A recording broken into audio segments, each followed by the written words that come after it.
Good evening everyone, welcome to my channel the toppers institute. तो हमारा chapter चल रहा था लाइन, एंगल एंड ट्राइंगल। तो आज इसमें पढ़ना है हमें,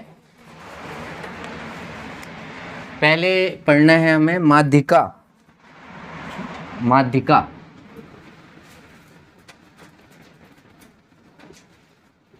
बहुत अच्छे से दो तीन चीज़ें हैं तो वो उसको बहुत अच्छे से देखनी पड़ेंगी। इसे बोलते हैं मीडियन, लेकिन अभी हिंदी में हिंदी में लिखो मीडियन। मीडियन क्या होती है?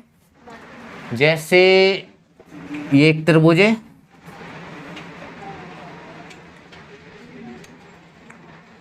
ये एक त्रिभुज है, इसकी कोई एक भुजा पकड़नी है। ये भुजा है, जैसे इसको नाम दे दो ए बी सी।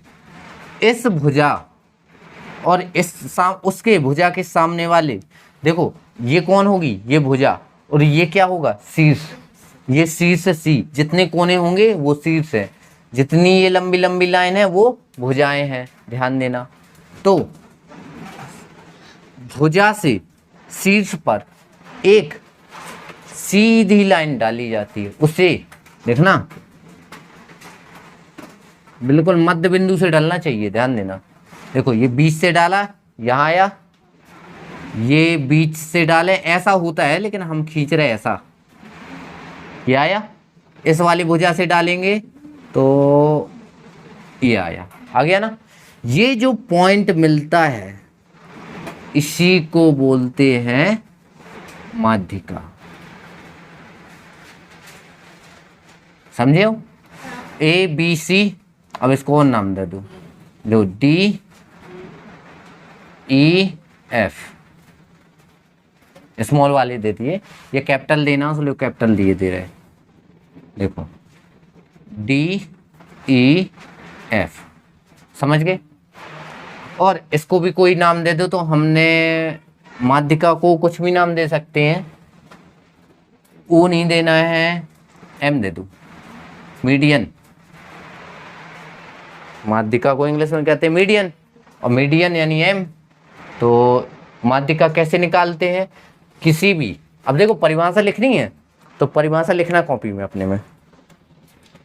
किसी त्रिभुज की किसी भुजा से उसके सामने वाले शीर्ष पर डाली गई सीधी रेखा, और ऐसे ही दूसरे भुजा से उसके सामने वाले पे डाली गई सीधी रेखा, और तीसरी भुजा से डाले गए सामने वाले शीर्ष पर डाले गए सीधी लाइन, मतलब रेखा, जहां पर प्रतिच्छेद करती हैं आपस में तीनों, वो कौन होता है? मीडियन यानी माध्यिका। आया समझ में?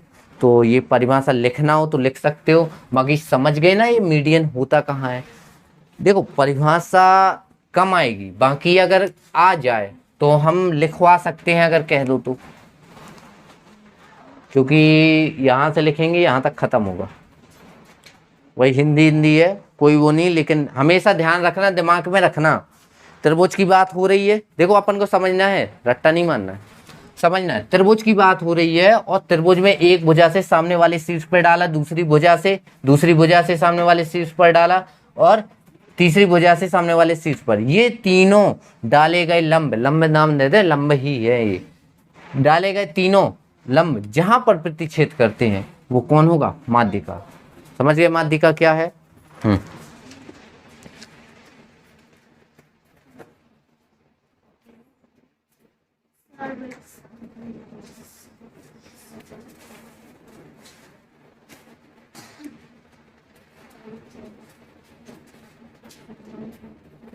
तो ध्यान देना, ये जो डाला है, ये चलो इसको रुको, इसमें किताब की परिभाषा में देखते हैं।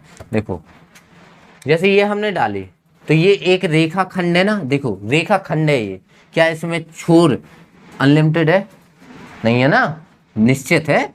देखो रेखा क्या होती है? रेखा कोई लिमिट नहीं होती, लेकिन रेखा खंड की तो लिमिट होती है ना। तो ये जो डाला है इसे कहेंगे माध्यिका, और ये जो डाला है इसे भी कहेंगे माध्यिका, और ये कौन सा बच्चा, ये वाला, इसे भी कहेंगे माध्यिका। तीनों कौन है, माध्यिका। तो कौन सी है माध्यिका, देखो हमने कौन कौन सी डाली, एडी डाली है ना, तो एडी हो गई माध्यिका। और कितनी, एफ सी या सी एफ, सी एफ दे दो, सी पहले एफ बाद में, ठीक है। और बी ई, ये तीनों कौन हो गई, समझ गए। तो ये तीनों कौन हो गई, माध्यिका। तो ध्यान देना माध्यिका कौन होंगी, जो ये सीधे सीधे लंब डाले जाते हैं भुजा से शीर्ष पर। इतना रहेगा ध्यान, रहेगा ध्यान। शांति से सवाल हल करना है।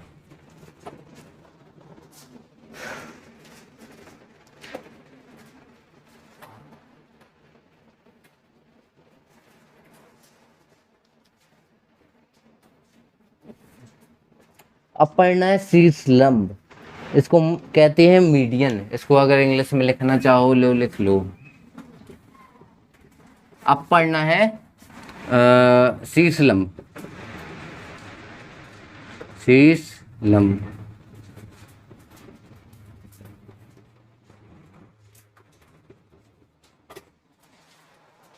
शीर्ष लंब, इसको इंग्लिश में बोलते हैं एल्टीट्यूड, एल्टीट्यूड।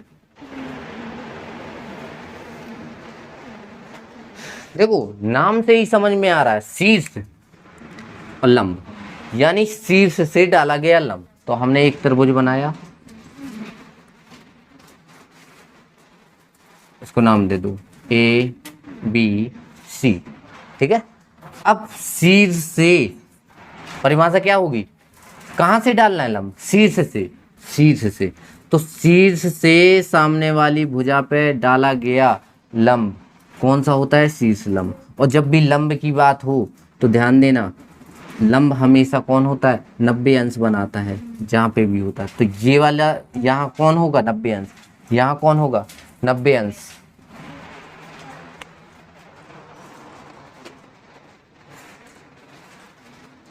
हाँ तो पढ़ना है अपन को शीर्ष लंब, यानी शीर्ष से सामने वाली भुजा पर डाला गया लंब कौन होगा, शीर्ष लंब। ऐसा ही ये भी तो शीर्ष है, देखो ये कौन होते हैं, ये शीर्ष होते हैं, ये भी लिख दे रहे शीर्ष। जैसे ये शीर्ष है, ऐसा ही ये भी शीर्ष होगा, ऐसा ही ये भी शीर्ष होगा, होगा ना,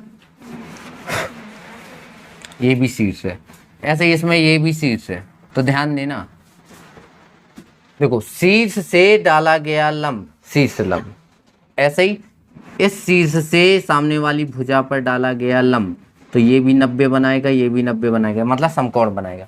इसी प्रकार इस शीर्ष से सामने वाली भुजा पर डाला गया लंब शीर्ष लंब। देखो लेकिन देखने में दोनों एक जैसे हैं, लेकिन इसमें और इसमें फर्क क्या है, तो ध्यान देना। जब वहां ये नहीं बना के देगा, वहां माध्यिका का है तो माध्यिका के कुछ नियम होते हैं, वो लिखवाएंगे तो माध्यिका के ही नियम लगे। उसने अगर कहा है त्रिभुज एबीसी में एडी माध्यिका है तो माध्यिका ही मानना है, और अगर वो कहे त्रिभुज एबीसीडी में एडी, यही एडी, एडी कौन है, शीर्ष लंब है, तो शीर्ष लंब ही मानना। समझ गए, एक्स्ट्रा दिमाग नहीं लगाना है, उतना लगाना जितना, ठीक है। बस हाँ इसमें कुछ चीजें लिख सकते हैं,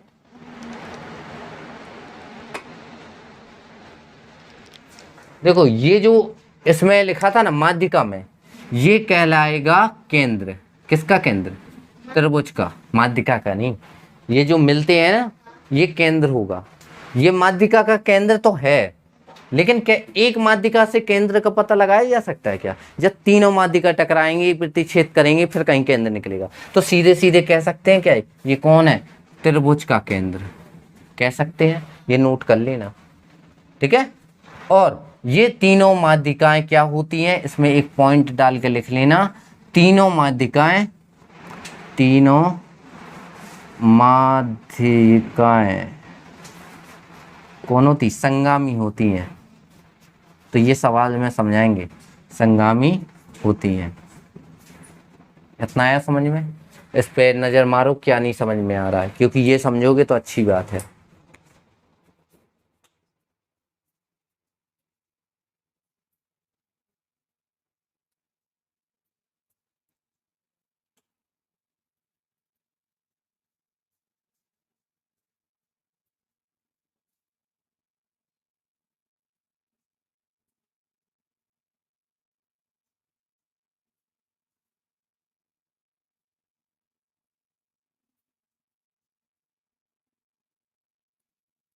हो गया। जैसे इसमें माध्यिकाएं मिली तो क्या मिला? त्रिभुज का केंद्र।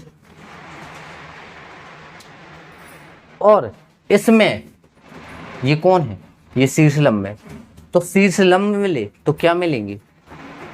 शीर्ष लंब मिले तो क्या मिलेंगे? तो एक बात बताइए, देखो माध्यिका मिली तो क्या मिला? त्रिभुज का केंद्र। वहीं अगर शीर्ष लंब मिलेंगे तो वो मिलेगा हमें लंब केंद्र। इसके नाम ध्यान देना, बहुत जरूरी चीजें हैं ये। तुम लोगों को यकीन नहीं होगा कि हम लोगों ने ये सब चीजें नहीं पढ़ी, क्योंकि पढ़ाई नहीं जाती थी। क्या देते तो हो गया, ये सब चीजें छुड़वा देते थे। ये क्लास में अगर हम भी 8वीं किताब पढ़ाएंगे ना, 8वीं 7वीं की, तो हम हर एक चीज पढ़ाते हैं। कोई ऐसी चीज होती है पूरी किताब में जो हम मना कर दें, क्योंकि उसके लिए बहुत सी चीजें सीखनी पड़ती हैं।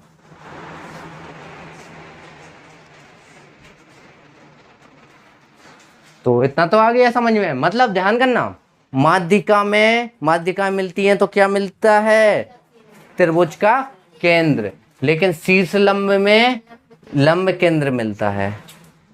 देखने में सेम एक जैसा होता है।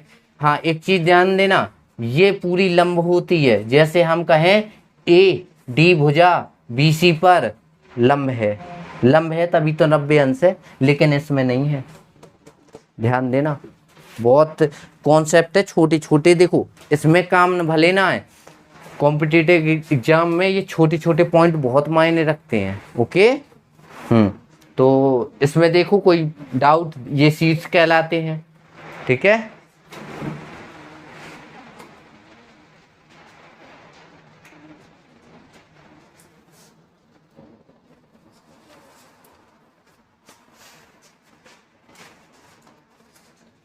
देख लिया।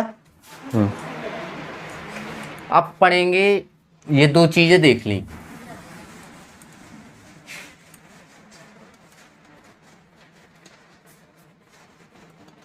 अब पढ़नी है त्रिभुज की सर्वांग समता। ये पढ़ी होगी शायद 7वीं में।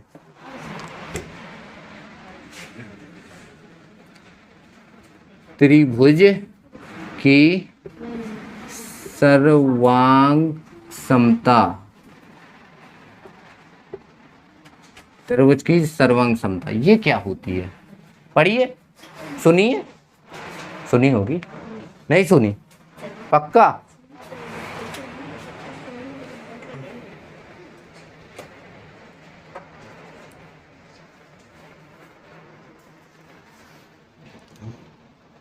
देखो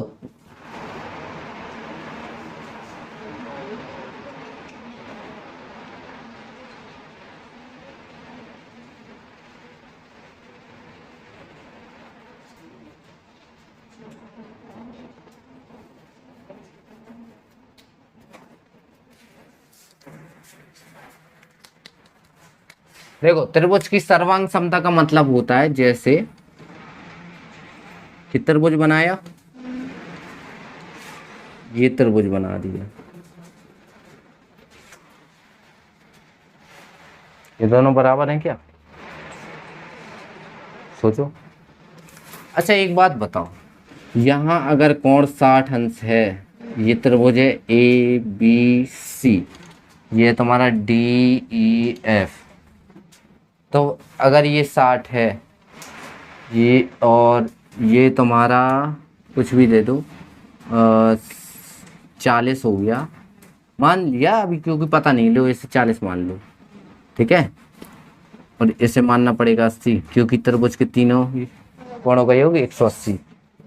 तो इन कोणों का मान कैसे निकालेंगे, बता सकते हो?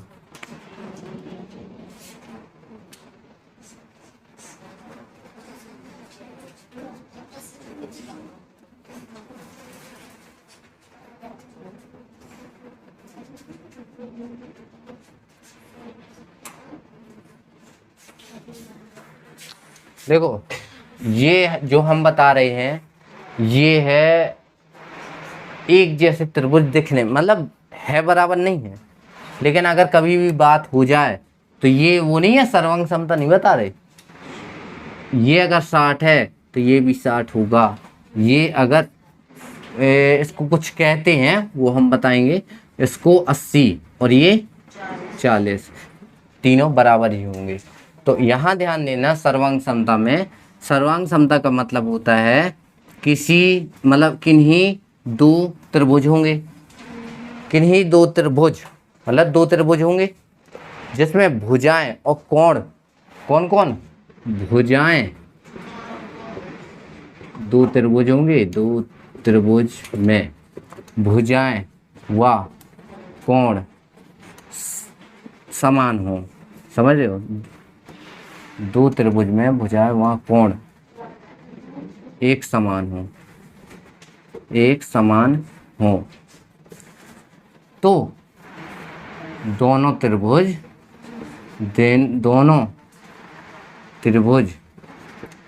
एक दूसरे के सर्वांग सम होंगे। देखो राइटिंग ना आए समझ में तो हम बोल रहे हैं सर्वांग सम होंगे। जैसे हमने यहाँ एक और त्रिभुज बना दिया, सेम होने चाहिए इस वाले में, ये समझ लो सेम है देखने में, अब नाप के थोड़ी बना रहे हैं। PQR ध्यान देना, ये दोनों के कोण सबके बराबर हों, इसके कोण सेम हो। जैसे P का A बराबर हो और Q का B और R का C बराबर है। अगर ये 5 है, ये 5 है, ये 6 है तो ये 6 है, ये 8 है तो ये 8 है। समझ गए?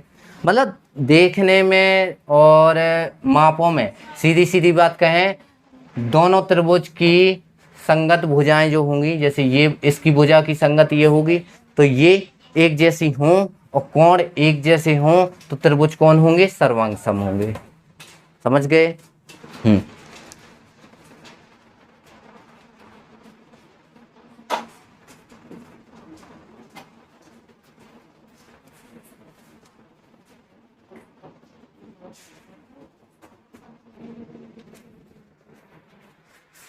आ गया समझ में?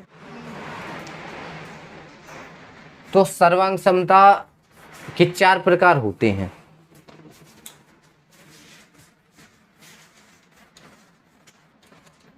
अब सर्वांग समता के भी प्रकार होंगे ना। देखो क्या होता है, जैसे 4 प्रकार के होते हैं। हो सकता है कि दो कोण आपस में मिल जाए, मतलब दो चीज मिल जाए हमें एक जैसे, तो चारों प्रकार नोट करने हैं।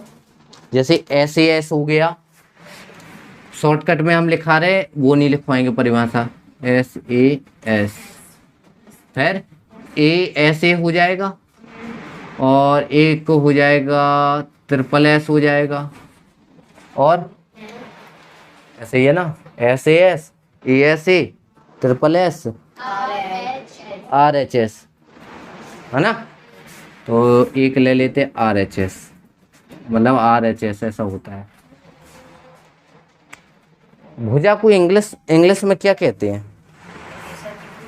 हाँ, इसका मतलब होता है S for side, A for angle और साइड एंगल। साइड मतलब भुजा, कोण, भुजा। समझ गए? इसी प्रकार एक कौन होगा? एंगल, साइड, एंगल मतलब कोण, भुजा, कोण। अब ये कौन होगा? ये होगा तुम्हारा भुजा, भुजा, भुजा। अरे इंग्लिश में लिखना था ना, चलो ये लिख दे रहे हैं, साइड, साइड, साइड। समझ गए? समझ गए ना? ये RHS क्या होता है? ये क्या होता है? जैसे S फॉर द साइड हो गया, S फॉर क्या होता है? हाइट, हाइपोथिनस। क्या कहना चाहते हैं? R फॉर क्या होता है बताओ? ये तीनों आए ना समझ में? ये इसका कहने का मतलब क्या है? दो त्रिभुज होंगे, जिसमें दो साइड मिल जाए, यानी दो भुजाएं एक जैसी मिल जाए और एक कोण मिल जाए, दो भुजाएं एक कोण, तो त्रिभुज सर्वांगसम है। दो एंगल एक जैसे मिल जाए और एक भुजा मिल जाए तो सर्वांगसम है। तीनों भुजाएं एक जैसी मिल जाए तो सर्वांगसम है ना।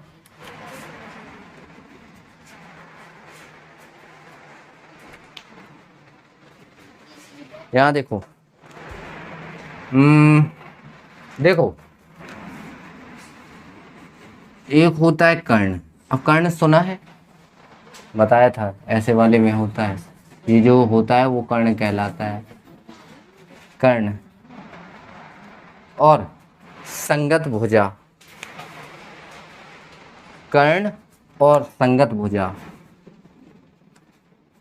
मतलब दो त्रिभुज होंगे जिसमें दोनों के कर्ण और संगत भुजा अगर सेम मिल जाए तो संगत भुजा सेम मतलब समान, समान हो तो क्या होंगे, सर्वांगसम होंगे।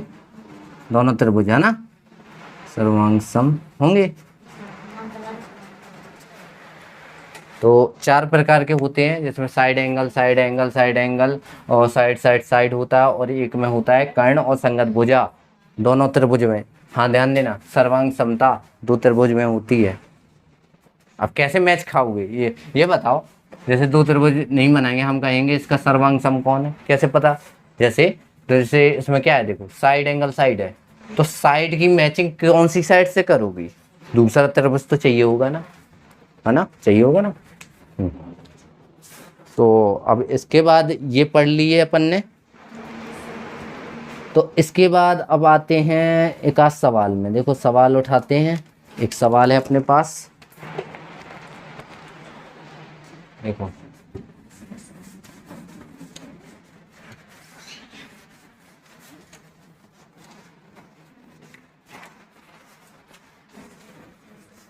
देखिए, देखो एक त्रिभुज है, कौन सा त्रिभुज, एक त्रिभुज है ए बी सी, ठीक है। मैं बी डी सी ई, बी डी और सी ई, बी डी और सी ई क्रमशः ए सी और ए बी पर लंब है। तो ध्यान देना, बी डी और सी ई दो की बात हो रही ना, क्रमशः। तो पहले क्रमशः के लिए मतलब जो पहले आएगा उसके लिए, यानी ए सी इसके लिए होगा। और ए सी कौन है, लंब का साइन ये होता है, कल बताया था शायद। और ए बी पर लंब है, सी किस पर लंब है, ए बी पर, ये उसका कहने का मतलब है, ठीक है। यदि एक कंडीशन और है, बी डी बराबर बी सी ई हो तो त्रिभुज ए बी सी किस प्रकार का त्रिभुज है। ये दोनों बराबर हों तो त्रिभुज का प्रकार बताना है। लगा सकते दिमाग, देखो ऑप्शन है इसमें, समबाहु, समद्विबाहु, समकोणीय, समकोणीय मतलब समान कोण वाले, समझ गए ना। और चौथा नन ऑफ दीज, देखो ये होता है नन ऑफ दीज, NOT जैसा लिखा है ना, उसको N से, नन ऑफ दीज, इनमें से कोई नहीं, समझ गए ना। त्रिभुज ABC है, ठीक है। तो कोशिश करते हैं एक त्रिभुज बनाते हैं, देखते हैं क्या आता है। क्या कह रही हो, त्रिभुज ABC उसने कहा बना दिया। अब BD लंब है AC पर, तो AC कहाँ है, AC ये है, तो B और यहाँ मिलेगा D, ऐसा ही है।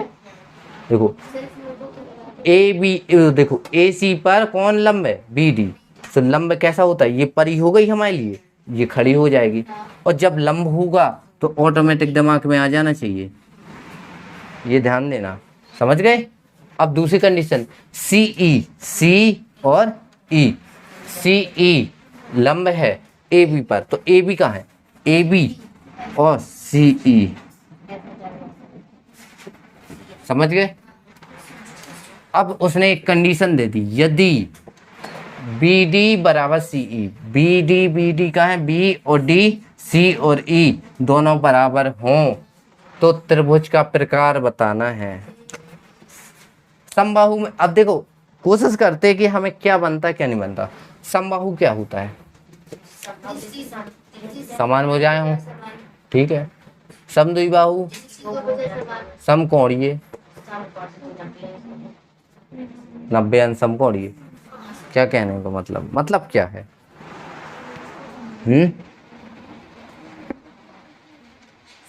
क्या मतलब है?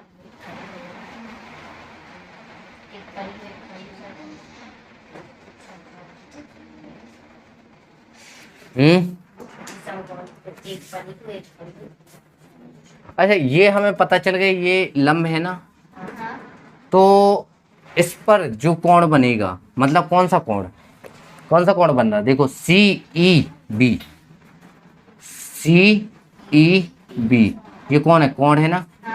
और एक और कोण है ये वाला, सो बी डी सी, सो बी डी डी सी ये भी कोण है ना। ये दोनों क्या होंगे?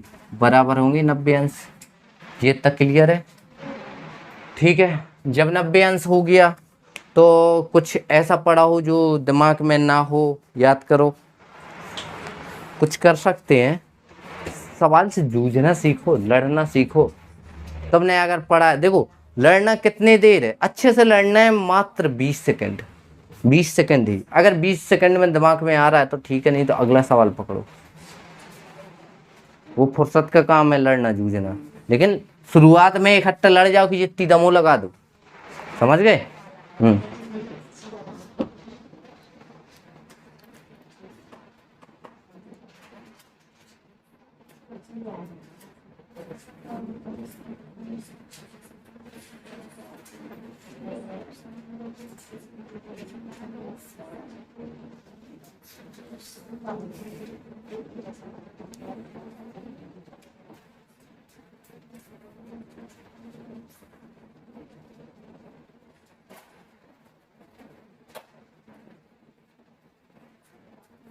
बताओ यार क्या कर सकते हैं? अच्छा, एक चीज हमें दिख रही है, देखो इसके लिए जब 90 अंश का कोण होता है, दिमाग लगाना, 90 अंश का जो होगा, तो देखो एक तो ये देखना पहले ये क्या बन रहा है, एक ये बन रहा है और एक त्रिभुज जैसा ये बन रहा है ना। तो इन दोनों के लिए तो ये उभयनिष्ठ हो जाएगा। उभयनिष्ठ मतलब ये कौन है? कोण ही तो है ना, शीर्ष नहीं हम कह रहे, कोण की बात कर रहे हैं। तो कोण ए क्या होगी? कोण ए क्या होगी? बोलो किसका उभयनिष्ठ होगा? देखो सी ई बी है, कहाँ है सी ई बी? सी ई और बी ये है ना। तो इसी वाले से देखो, इसी वाले से ये बना, इसी प्रकार इसी वाले से यही बन जाएगा। तो इस ये उभयनिष्ठ भुजा बन जाएगी, मतलब कोण बन जाएगा, सॉरी भुजा नहीं है। और यहाँ देखो बी डी सी, कहाँ है बी डी और सी, जिस प्रकार इसका ये बना था ना, इसी प्रकार ये बन रहा है ना, तो इसी प्रकार इससे ये भी बनेगा ना। तो ये कोण ए दोनों बराबर हो जाएंगे, तो क्या ये उभयनिष्ठ नहीं होंगे? और जब उभयनिष्ठ हो जाएंगे तो ध्यान देना, AC और देखो उभयनिष्ठ हो गया, कौन उभयनिष्ठ? ए है, तो AC बराबर होगा AB के। और जब दो भुजाएं बराबर हो गई, हाँ, तो कौन सी होंगी? समझ गए? ये अब दिमाग में रखना पड़ेगा। दिमाग में सवाल रखना कभी भी ऐसा हो, कब? जब लंब की बात आए तो उसी आधार को, ये कौन कहलाएगा? ये आधार कहलाएगा। देखो ये जमीन है, इसी जमीन से उठ के ये बना, तो इसी जमीन से उठ के ये बना। समझ लिया?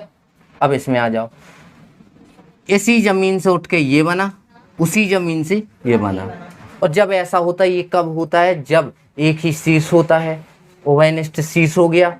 और जब ऐसा हो गया तो ये और ये दोनों बराबर होंगे। समझ गए? हाँ, इतना आया समझ में? हाँ, अगला वही सवाल देखते हैं क्या कर सकते हैं।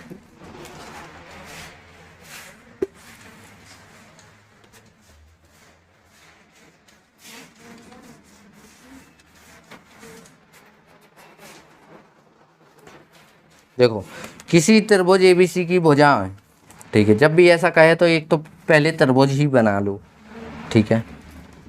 त्रिभुज बनाए हम,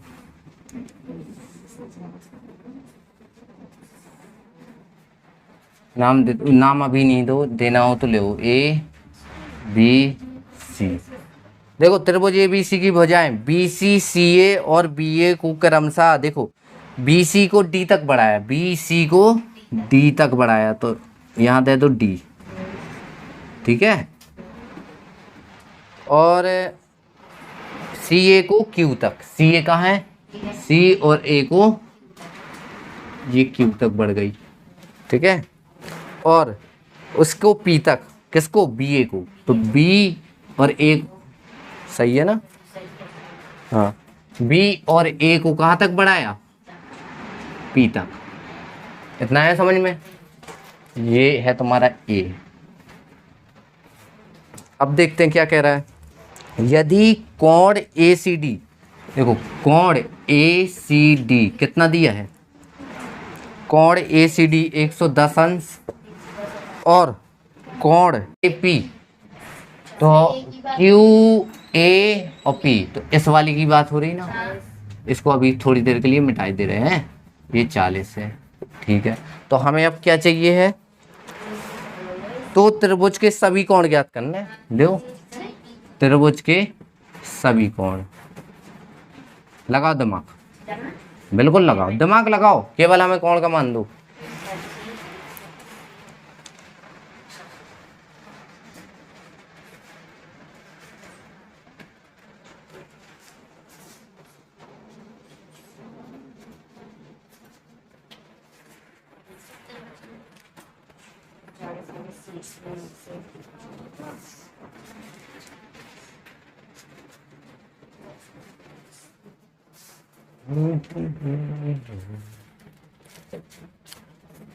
त्रिभुज,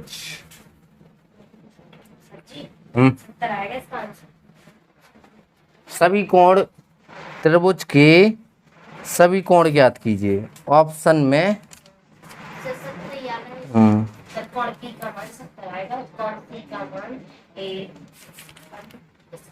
अब सभी के निकालने हैं, तो देखो इसका मान चाहिए, इसका चाहिए, इसका चाहिए, तो यहाँ देख लो ये पूरा 180 होता है, तो ये शेष कितना होगा, दिमाग लगाना, हल नहीं करना, किताब में बहुत लंबा हल है, हम देख के हल लाएंगे। ये देखो ये 40 है, तो हमने बताया था जब क्रॉस वाली स्थिति हो तो शीर्षाभिमुख से भी ये 40, और 7 और 4 11 बचे 7, एम आई राइट? पलक झपकते आंसर, किताब में बहुत बड़ा होगा। देखो वे अपन को नंबर नहीं चाहिए, वो राइटिंग के नंबर नहीं मिलना, डायरेक्ट आंसर के नंबर मिलना। उसने सभी कोण कहे, निकाल दिए। अगर वो कहता कोण ए कितना है, बता देते, कोण बी कितना है, इतना है, कोण सी कितना है, इतना है। समझ गए? ओके।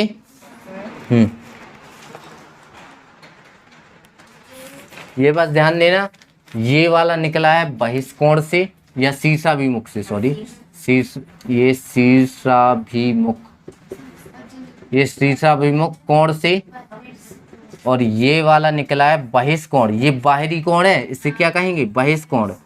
ये बहिष्कोण है ना, तो हमने एक बताया था पूरी सीधी लाइन की वैल्यू कितनी होती, 180। हम ये लिख दे रहे हैं अपनी भाषा में 180 वाले से, ठीक है, अपनी भाषा में। और तीनों त्रिभुज का ये वाला कैसे निकला, तीनों त्रिभुज का योग कितना होता है, 180, उससे निकला है, तो बस निकाल लिया। समझ गए? हाँ।